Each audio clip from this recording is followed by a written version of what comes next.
Justine Kerfoot's story is that of a great love affair. In her own words, "I don't know when, but the fact remains that I did fall in love. An infinitesimal speck in the cosmos. I stood on the shore of Gunflint Lake beneath a great white pine, matriarch of a fast-vanishing tribe. And I was home. I was 21. The year was 1927. Justine and her mother, May Spunner, bought Gunflint Lodge just before the Depression hit and forced their hand.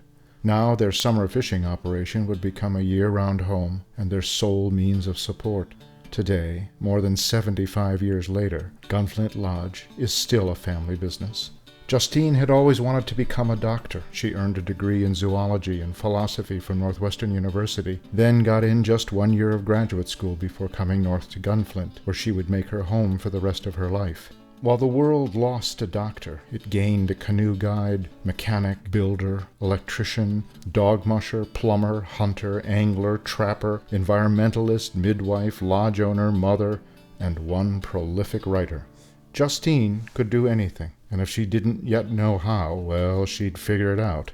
When it was time to modernize the cabins with indoor plumbing, here's what Justine did. I went to Monkey Ward's in St. Paul. They had a whole service then that would lay it out for you. The man asked me who was going to do the plumbing, and I said my brother. He looked at me kind of funny. He knew I was lying.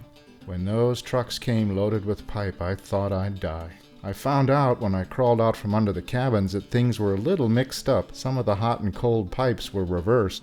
It was a heck of a job.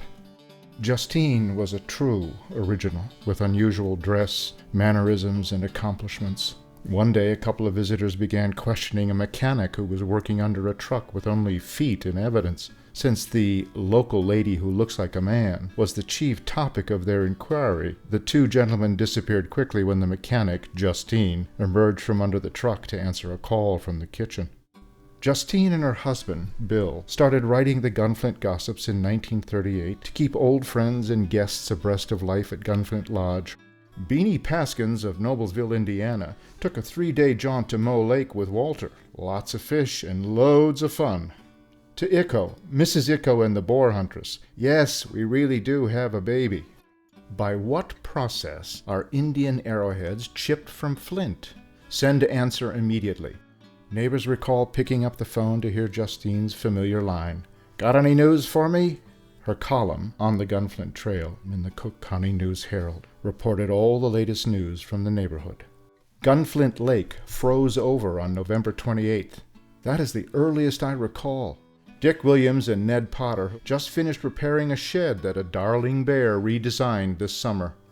Justine's curiosity, keen observations, and interactions with her neighbors and her world gave her enough materials to fill volumes. Her 2 books, Woman of the Boundary Waters and Reflections on the Trail, are must-reads for anyone who wants to appreciate life on the Gunflint Trail.